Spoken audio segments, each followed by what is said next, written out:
Hello, and welcome to Module 7, where we are focusing on the Development module in Lightroom. We will learn how to use the basic editing tools and features of Lightroom. You can find the Developing module next to the Library module, which we have already covered.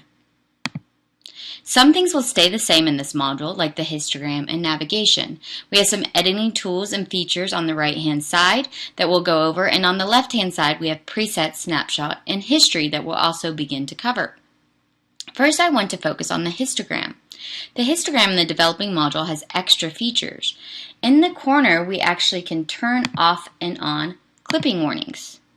One for the highlights and one for the shadows. So this can be really handy. If I choose an image like this one that is too dark and has been underexposed in areas, blue shading tells me where these areas are and what I need to fix. Same thing with the highlights, except the shading is red. The areas that are red are telling me that this information is clipped. So if I choose the image that is too light, overexposed in areas, the red will let me know this information has been clipped. And as I adjust my exposure and basic settings, it shows me when it's no longer clipped. So if I just even make my exposure darker and maybe increase the highlights, we notice that we no longer have clipped highlights. So there's no longer just a pure white. There's actually information there. One of the most important features of the Developing module is the basic exposure settings that you can see right here. So let's go over these step by step. First is the white balancing. You can use one of the presets by pulling down that automatically comes with your camera. So in this one it just has auto and custom, but as you're shooting and with your cameras you might have like ones for the shade, sun, fluorescent lighting, that just like how you have in your camera that you can set. But most likely you'll want to customize your white balance. You can do this by moving the temperature and tint dials. But the best way to do this is through using the white balance dropper. Click on it and it will give you the dropper to use on the image. You will click on a neutral area, so this would be either a 50% gray, a neutral gray, or a white. You do not want to choose anything that has a hue.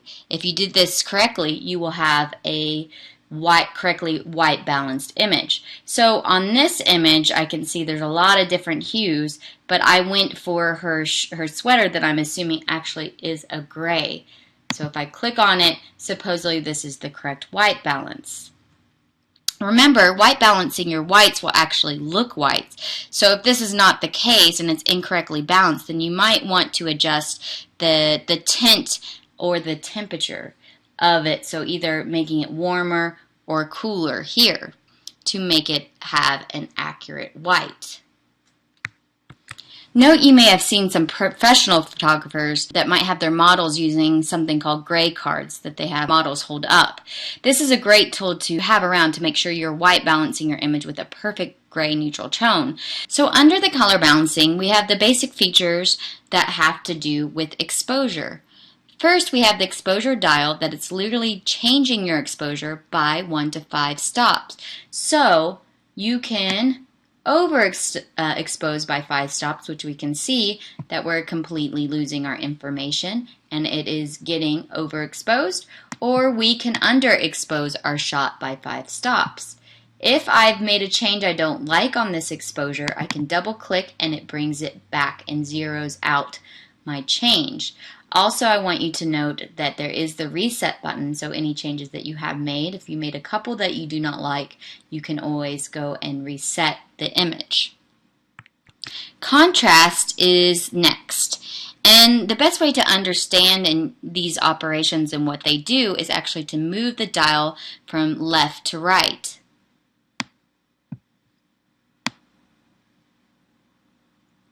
So you may already know what contrast means, but to build contrast, you're removing midtones and adding highlights and shadows, or if I move it to the left, I am removing my highlights and shadows and making them closer to midtones. Sometimes with more contrast in an image, it will look sharper. So note this, but I rarely use the contrast tool. There are other tools to make your image sharper. So I'm going to double click and zero out those changes again. So here we have highlights, shadows, whites, and blacks.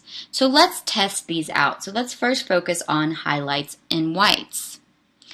Highlights affects lighter tones. So the tones that are past the midpoint and to the right to appear white. This is where the highlights will be affecting in the exposure, but not the whole exposure together like the exposure dial. So if I move it to the right, I can see that my highlights are getting lighter, so anything that's past the mid-tone, mid 50% gray on, or it's actually becoming darker, which I think makes this information really stand out. I'm going to zero this out. White is more specific, where it's dealing with a smaller amount of tones that are closer to white. On the very far right of your histogram is the tones that it's dealing with. So again, if I move it to the far right, it is making these tones go to a pure white, or also bringing them and making them darker. So we can see a difference already between the highlights, which it has a larger amount of tones it's dealing with, where the whites are just more specific, more of a tones that again are closer to white. So between these, we can bring that information in the background, the highlights that are blown out, and have them clear.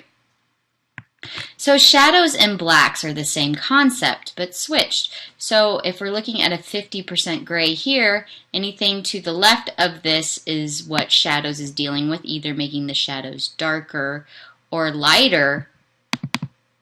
And blacks, again, is closer to an actual black, so it's a smaller amount of tones, that fine-tuned tones that you're dealing with, that you can adjust to make your exposure exactly how you want it.